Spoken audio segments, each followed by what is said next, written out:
Representative Corey has a question. Yeah, thank you, Madam Chair. Okay, so just to make sure I understood, like if you were on the bill as it's currently written, if you were on Reddit, Reddit wouldn't be required to do age verification if you went to reddit.com. But if you went to Reddit/whatever subreddit has some adult content on it, it would then trigger an age verification. Thank you for the question. Yes, my understanding, the way it describes it is you must do an age verification before you access the material. The material is material harmful to children. So therefore, if it's not harmful to children, it's not within that scope of the bill. Representative Reeves has a question. Thank you, Madam Chair. And staff, feel free to jump in if I'm getting this wrong. But I mean, one of the things I think about in this policy is it seems like the problem we're trying to solve is particularly places maybe like social media in specific.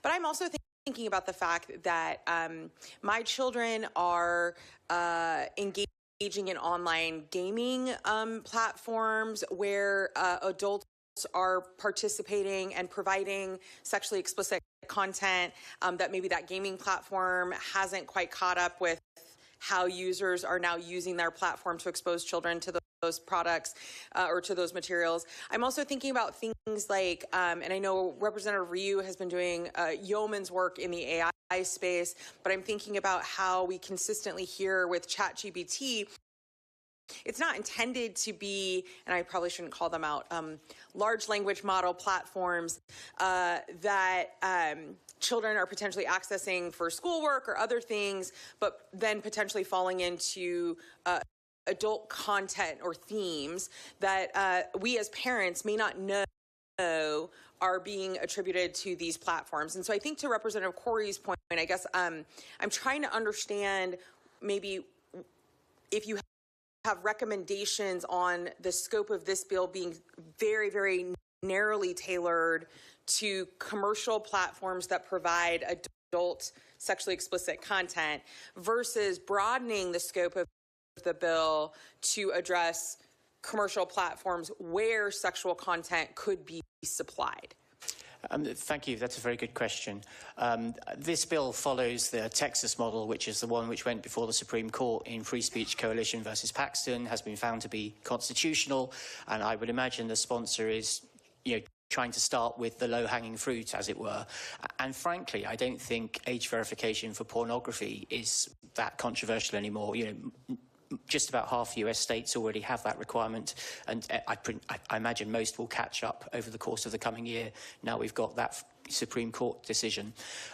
There are plenty of people, in fact, I think, who are more worried about the AI, in particular the chatbot companion AI, which might not only tell you how to kill yourself, but will actually redraft your suicide note. And until those the developers of those models can prove to us that they have the right guardrails in place, that when they know you are a child, they can protect you from some of that awful stuff. And often they might even put a protection in, but there are ways of cheating, like you ask the AI to write a book about something, and it will do stuff that would otherwise say, no, I can't do that. So I think there's a lot of work for legislators to do across the piece on social media, on chatbot AI, and these other areas. This isn't the bill to do it, but I'd be very happy to work with members on other bills. Thank you. Representative Berry has a question. Thank you. What other countries or states use this age verification software? Your company have these kind of requirements for age verification. Like, where else are you working? What other countries and states? Thank you very much for the question. I represent about 35 different providers of age verification services, which is most of the large ones. There are one or two that are not members. It actually began in the UK back in 2018, but there's a chap called Boris Johnson who got cold feet because of a Brexit thing, so they cancelled it. They brought it back last summer. So since July, we've been required to do highly effective age verification across the whole of the United Kingdom. So you've got 70 million people subject to that. We believe we've done age checks on 40 million of those in that time. We were doing nearly 5 million a day from the start. The sky did not fall in. We haven't had massive data breaches.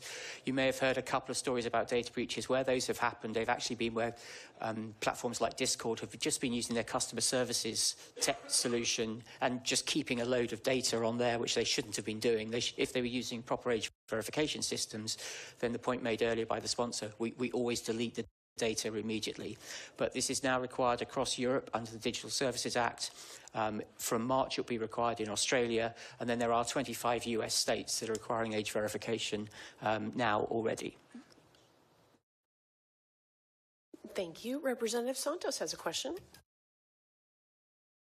Thank you, Madam Chair. Mr. Corby, I do want to zero in a little bit more on the age verification. I guess the thing that troubles me the most is the example that you used, that I would not think that taking a photograph of somebody meets my definition of verification. I mean, at the most, you can eyeball something. And so with a law that is truly intended to restrict access, you know, I guess at my age, I'll confess that I was able to access bars before I was 21 because I looked older. And so, you know, that is a very subjective measure. And I noticed that in this legislation, there is no definition of what we mean by verification. There's also no definition of digital, I forget the language that's used in here, digital verification or digital something.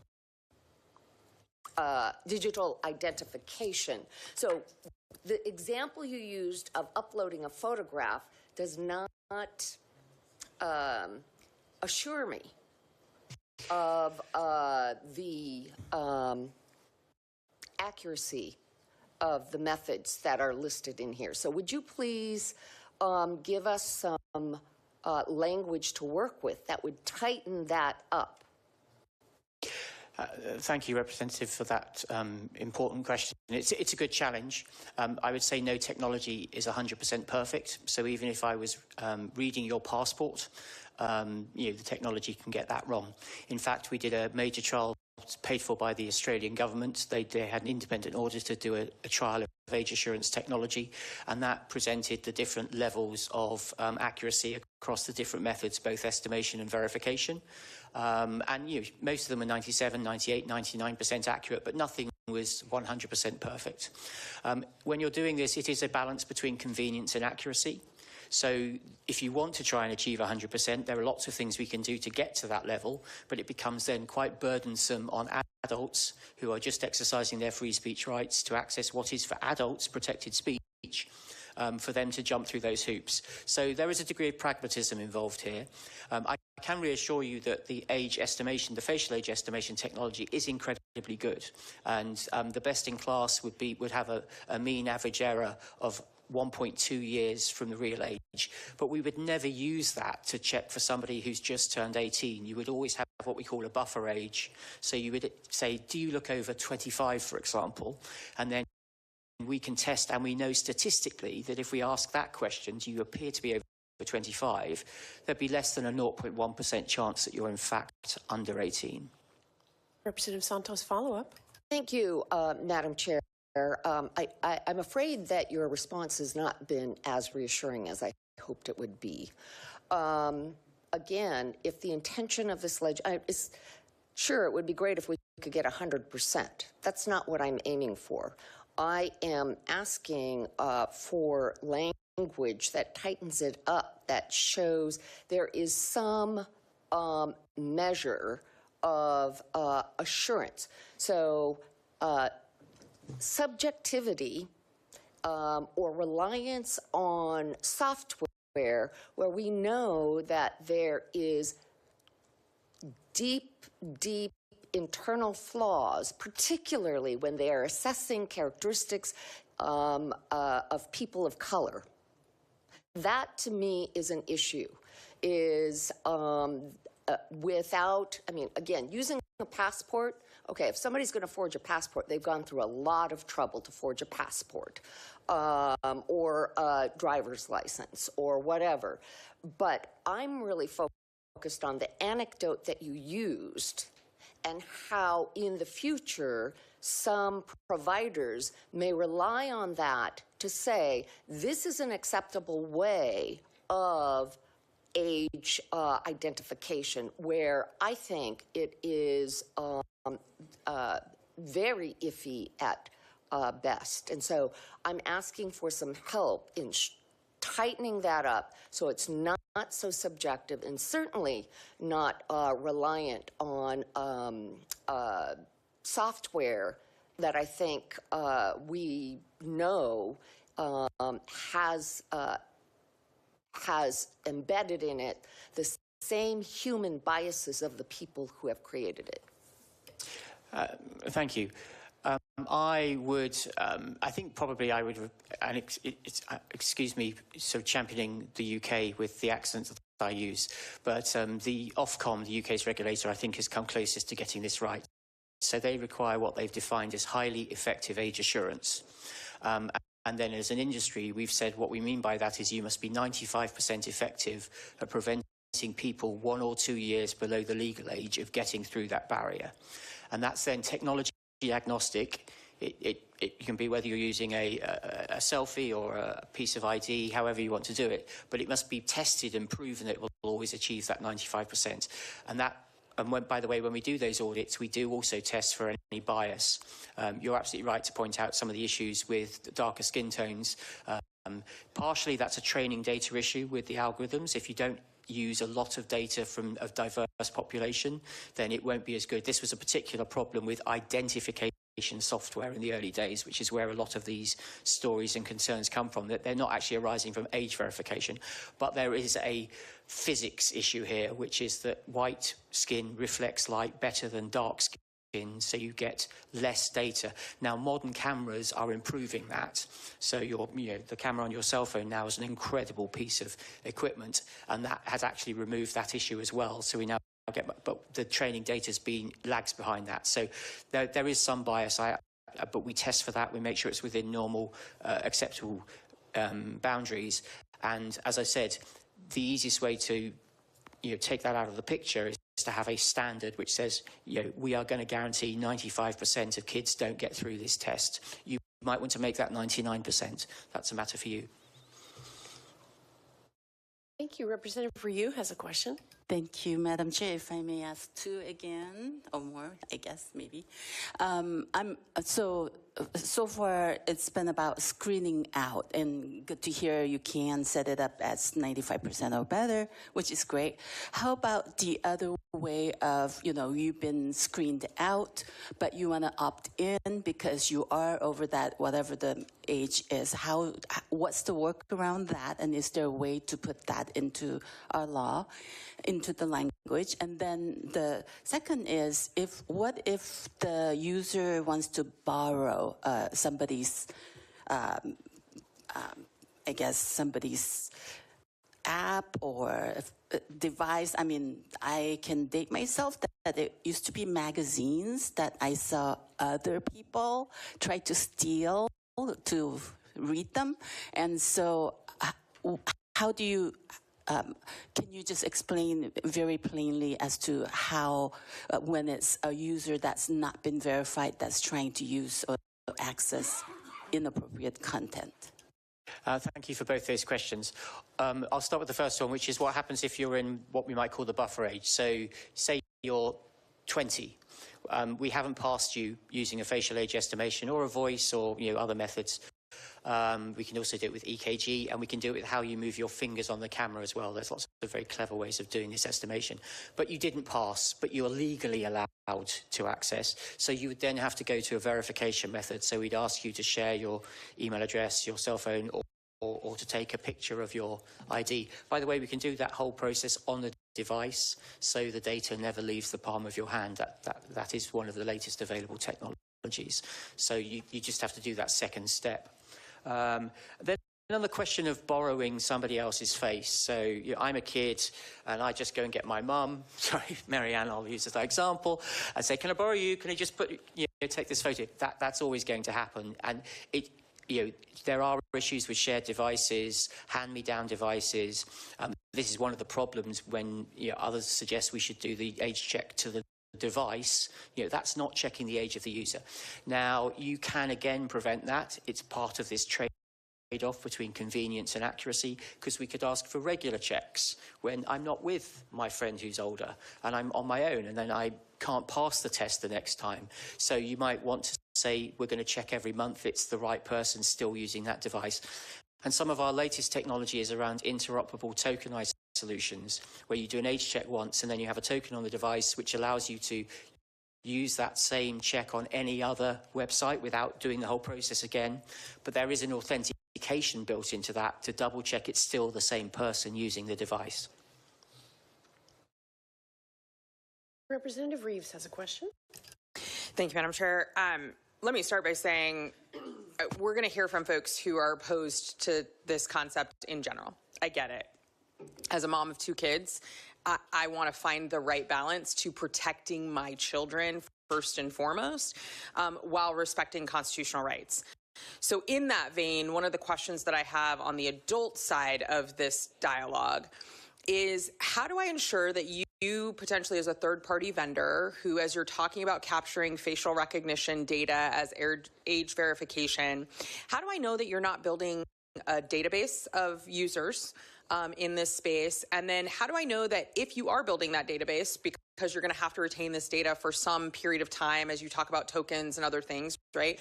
How do I ensure that that data that you are required to protect doesn't get breached, doesn't get turned over to the federal government as a list, particularly here in the U.S., as we're watching the federal government start using third-party platforms, particularly in the digital era, to profile and discriminate, I think, against particular citizens. How do we make sure that that third-party vendor in this legislation is following all of the same protections and ensuring that the citizens on the adult side of this who are legally allowed to access this content don't end up having their rights violated through data breaches or other profiling mechanisms?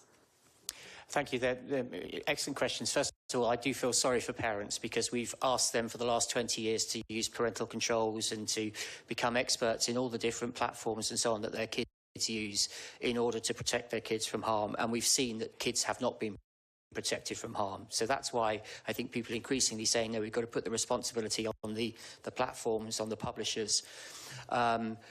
In terms of protecting data, first of all, it's always easier to sell this in Europe because we have very strict data protection laws under GDPR in Europe and the UK. We're good regulators, which is why bills in the US always have to have this extra clause that says, and by the way, if you retain that personal data, there's a $10,000 fine for every time you do that. Now, if you're doing 100,000 checks and you are found to be systematically retaining that data that you shouldn't, multiply that by $10,000 and you are out of business. Right? This is a very big punishment. Now, however, I would understand if you did want to do what New York have done, for example, in their regulations on social media, where they are requiring those providers to be independently audited and certified against international standards, where third-party auditors will be checking that they are compliant with those data security and retention rules. But just to reassure you, yeah, I agree with you. The only non-hackable database is no database at all, which is why we're very, very clear you do not retain the data unless legally required to do so. For example, in the gambling industry, they want to be able to come and see that you've actually done a specific check. But certainly in this instance, for adult content, you are not allowed to retain that data. And some people will never even hit save. It's literally processed in the computer as a live piece of data in order to do that check, whether it's reading a document or doing the estimation. You haven't actually put it onto a disk at any point, so it can be literally that immediate that it's deleted. But even in the normal course of business, within 24 hours, this stuff is deleted so that it's not available to federal law enforcement or anybody else. Follow-up, Representative Sorry, I have a Reeves. follow-up for staff. Megan, I think you briefed the bill. Can you confirm that this legislation, the language currently included in the bill, provides some scope for that third-party vendor data management element? And if so, which section that's in? I'm sorry, I'm not tracking that. Can you clarify what you mean by the third-party vendor scope? Just being clear that somewhere in this bill, that as we talk about the age verification, that there's a provision that, to the gentleman's good point, says how long that third party, if you're using a third-party vendor for age verification purposes, that we are also capturing them in terms of following state law around data privacy, and that we're capturing them in terms of state law around data retention and data expulsion. And if not, then I would want to offer an amendment to that effect. Well, I do want to say that the bill says a commercial entity or a third party that performs age verification required by the Act may not retain any identifying information of the individual. But there is nothing further about data compliance because the data is not supposed to be retained according to the bill.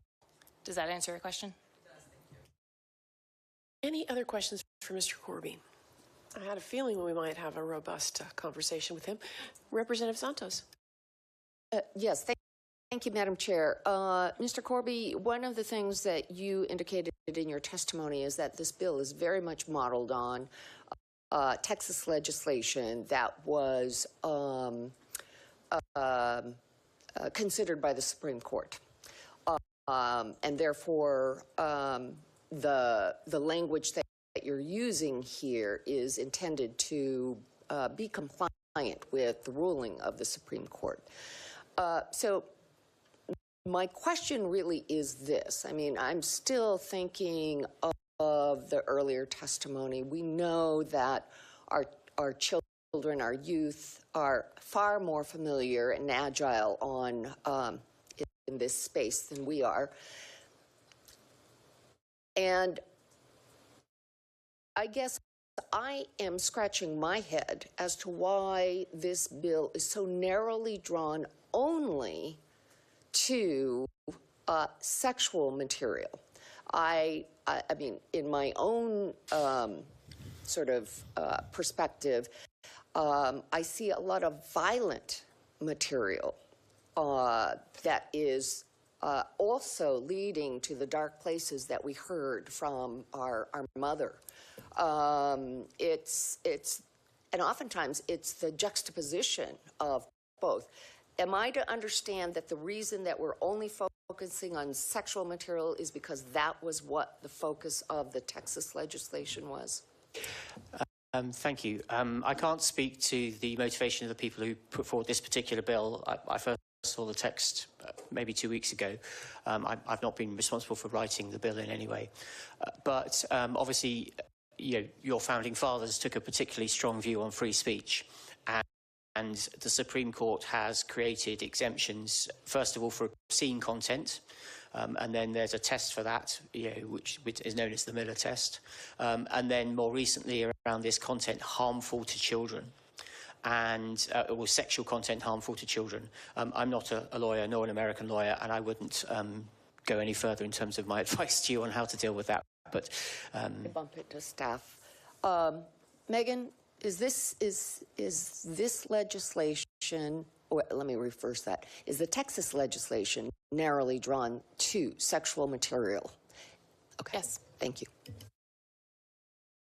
Thank you very much, Mr. Corby. We appreciate your presence. thank you. I would may I just add, I've not had that many questions in any of the 20 states I've been to, but thank you very much for so many questions. This committee is known for its thoroughness. We're very proud of that.